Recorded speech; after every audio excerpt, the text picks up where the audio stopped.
My name is DJ EYG from Houston, Texas, and these are my essentials.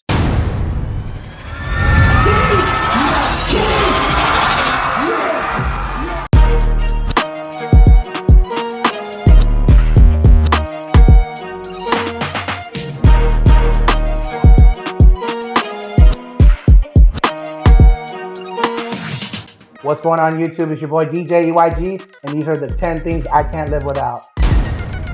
One of the first things I cannot live without, period. It's the way I pay my bills, it's the way I take care of my family. It's my livelihood, it's everything. And all my DJs out there, they all know this. If this goes, it's over. Damaged turntables, laptops, microphones, that's all expendable. It's expensive, but it is expendable. But at the end of the day, if this laptop goes with this hard drive, I gotta start all over.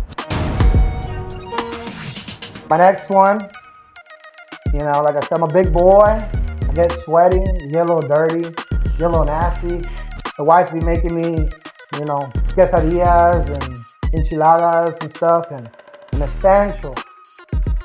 Gotta keep her clean, man. Gotta keep it clean. I always, in my DJ bag, no matter where I am, whether I'm headlining a huge festival or at a club in downtown Austin, I keep that thing on me. Anybody that knows me knows EYG loves her tequila. And this is my babies right now. Like I said, if you want to buy me a shot, I'll take the Espolón, I'll take whatever you give me, but more than likely, if you really want to make my night, it's Don Julio Repo or Setenta. Hey, Don Julio, if you want to send your boy a lifetime supply, I will gladly take it. But yeah, cheers. People that really know me know I love shoes. Not that I'm trying to flex on nobody, but I probably have close to like $15,000 to $20,000 worth of shoes. I have a lot of shoes. My wife, she hates it. I leave them everywhere all over the house. She be tripping on my red bottoms, and these are actually the first pair of red bottoms I ever had. We bought them at the Jewlery in Houston. I love Louis Vuitton. I have all the trainers. I have like 6 pairs of these. I have like 4 or 5 of the red bottoms, and they're my dailies. I'm wearing them right now. I got the black trainers on. I'm a family man, and I truly believe the watches, the fast cars, the expensive jackets, all means nothing if it ain't for these people right here. My Thinkies, they're everything to me. And honestly, I feel like God has blessed me in my DJ career. And if you've ever seen me do something crazy, like a huge stage or open up for a huge artist or kill a badass club, I don't think I'm doing that for me. I do it for them. And I think God has blessed me with the talents and abilities that I have. People right here.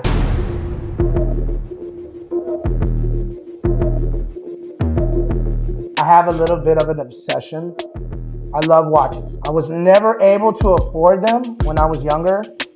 Shout out to Zoomies. I used to buy those Nixon watches. They were like $100, and I thought I was a badass, but I remember my dad always having really nice watches. He had a Movado.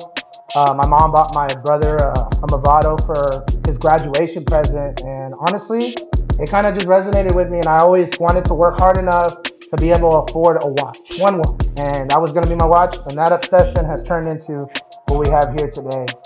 So, like I said, I have a huge affinity for Movado.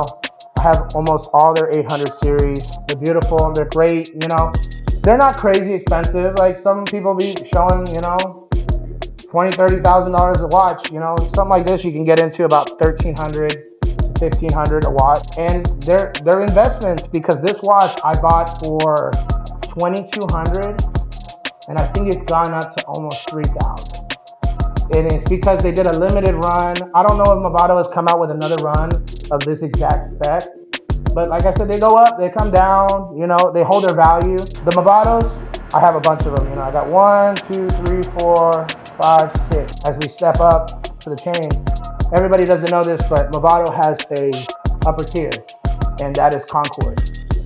And like I said, this is when you start to see diamonds, you start to see factory set bezels. Like I said, I have aftermarket diamonds, and I've kind of gotten away from it because I see everybody doing it. And I see everybody has, a Rolex with an aftermarket bezel, and then the Rolex ain't worth shit. They fuck up a perfectly beautiful watch, and I've learned that now. So I go plain Jane unless it's factory set diamonds. And this is one of them. So we got a mother of pearl dial with diamond hour markers, and a factory diamond bezel. And this is one of my favorite watches because one, I've made the most money. This one was about $2,500 when I bought it. It's worth about $5,000. And then we'll go to the next thing. So the next thing is what's in this drawer. So that's one essential.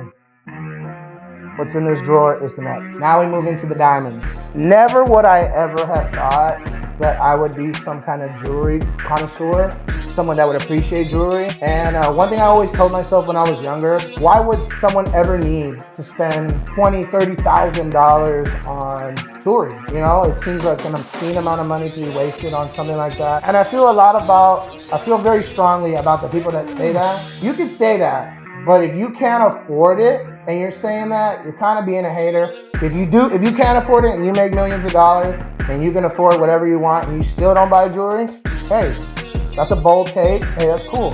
But I've learned that as these things become available to me, the desire to have them kind of comes to me, and they make me feel good. One of my favorite pieces is my EYG piece. This was one of the first big pendants that I had. Shout out to my jeweler, Ivan, Custom Pro. I'm gonna put a description. He's making my new grills, and you can really tell. What matters is not the materials that your jewelry is made out of. What matters is your jeweler. How well are they, you know, it's just like a DJ. You could put a really good DJ in a really shitty club and you'll have an amazing night. And you could give a really talented jeweler and he'll make sure every diamond is set correctly, everything's level. You know, I have other pendants like my 2K pendant. This one was made by a jeweler in Houston. His name's Dolphin. And like I said, no, not hating on him. There's just, you could tell in the setting of the diamonds, there's a big difference between this pendant and this pendant. And I've learned that.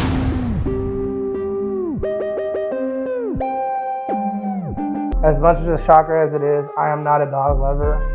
Ever since I was a youngin', I love cats. Kittens have always been my comfort animal. I feel like they understand me. I feel like they're not emotionally shallow. And I feel like dogs, they're a little bit submissive to, you know, they'll do whatever you want them to do. And something about the relationship with a cat, I feel like you have to earn it a little bit. Yeah, I love kittens. Shout out to my wife. If you want a free kitten, let me know. Comment below, I'll get you a kitten.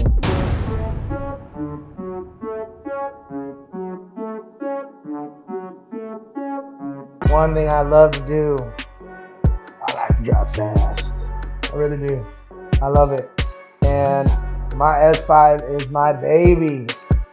Anybody that knows that's been in my car, I clean it once a week. I wash it once a week. I get it ceramic coated all the time. So much money put into it, all carbon fiber lips, spoiler, diffuser, interior, had to be red leather. My S5 is my baby. And it's not because, you know, I want to show off. You know, I have a lot of nice things. It's not that. I used to think about this all the time when I was young, 21, 22. I was broke, had no money. I didn't know how I was going to buy a new car. I thought I was going to be driving the same piece of shit box that I was still today. I didn't know how I was going to do it. And I didn't even know how I was going to do it as a DJ. You know, I wasn't making any money. I was really doing it for the love of the game. And every time I drive this car, it reminds me of that period in my life and reminds me that anything is possible and your life can change within months. Shout out to my wife again. You know, I owe so much to her and she's really leveled me up. Thank you for letting me drive a nice car, baby. I love you.